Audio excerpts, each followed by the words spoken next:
Automation will take our employment. The foreman has been threatening our jobs at the steel mill. If there is one more work injury, he replace everyone with automation.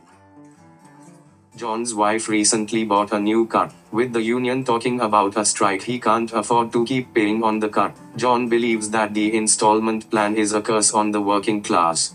The fruit bowl is in talks about going on strike. Their goal is for equality among fruit. No fruit should have to go moldy, wither, nor be thrown out. All fruit eaten. The oranges have been near revolution for months. They have been hard at work making little money at the steel factory. One of the local workers is fed up with the unsafe working environments, child abuse, and little pay. The shill of a foreman working for the employer.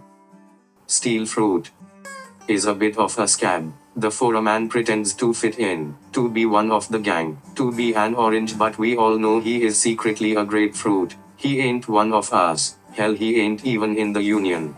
Recently, John has been talking to the workers and going over organizing for change in the workplace. The grapefruit foreman does not allow for the fruit to take regularly timed squeeze breaks. In order for the oranges to relieve themselves, they have to be squeezed and juiced every few hours, but the foreman only allows one break a day with no time to get juiced. Without relieving their fluids, they will never get juiced. No juice. Exterior evening.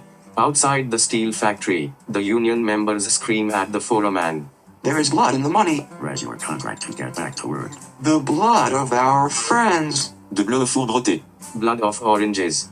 1 in 5 oranges die before ever getting eaten. John spent days listening to the workers' complaints prior and has devised a system which would allow all of the fruits to get eaten equally. The system is based on the date of the fruit, the ripeness of the fruit, and scheduling, which would minimize the death rate at the fruit steel factory. No juice. While unionizing the fruit union, they realized their poverty was rooted in the mass amount of debt each worker had acquired. Most of the debt was from schooling and loans taken out to improve one family's generational wealth gap, since only seemed to hinder the fruit. So in midst of their labor talks, the fruit started a second fruit union for debtors, the Fruit Debtors Union. They came to the conclusion that individually their debt was crushing them, making the oranges weak, but together their debt is powerful. There is strength in solidarity. Although there is truth in numbers, the oranges did not let the apples join the union. That's no way to talk to an orange. Apple should go back to work calm. Citrus no crisp. They discriminated against the apples. No juice. After having it out with the foreman, John worked his last shift at the steel fruits steel factory. It was only the two of them working together, but the workers accused the foreman of leaving his post, forcing John to work a two-person job alone. John died that day. He died in an explosion from one of the blast furnaces blowing out. He burned to death. No juice. This is his story. Fade in. Exterior steel mill morning. A whistle roars. The furnace glows hot. We follow the smoke billowing out of a tall metal stack. A hatch lifts and flames scream. Endless lines of row homes are revealed intermittently between the flames. Dark smoke fills in. Dissolve to. Interior one-room house morning. Chimney smoke follow down iron stove.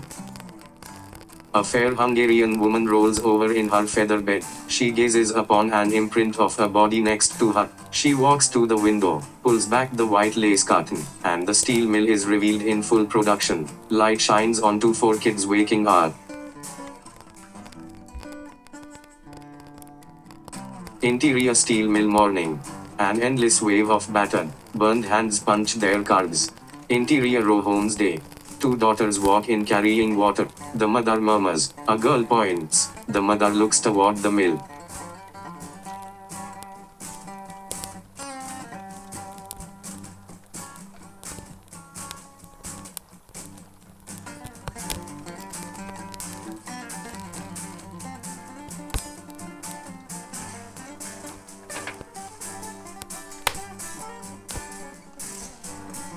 Interior steel mill day.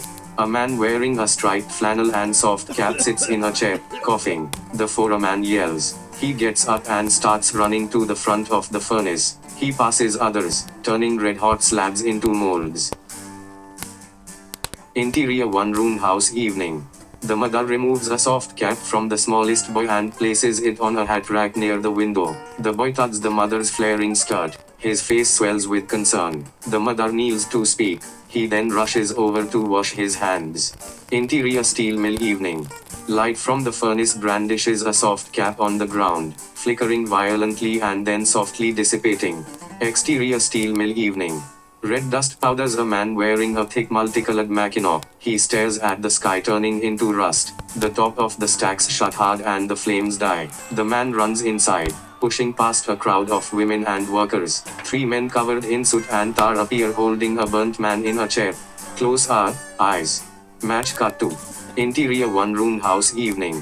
The mother looks nervously to an empty chair. The lace curtains and window outline the looming mill behind the chair. Steam billows off the food. All 3 gulls breathe in the aroma one after another. The mother sneers as they wait. Exterior steel mill evening.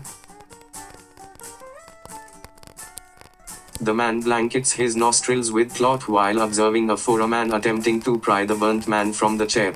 Close are burnt flesh, hands about to grasp scar tissue. Match cut to. Interior one-room house evening. A wet label peels off a bottleneck as the mother sets an empty place at the table. The children wait. The mother stares out the window. Red soot lands on the white lace curtain. She closes the window, shuts the curtains, and the stoves off. Dissolve to. Insert. Steel fruit. Steel factory. Exterior steel mill night. The furnace cold. The smoke stacks untouched. The whistle blows. Fade out.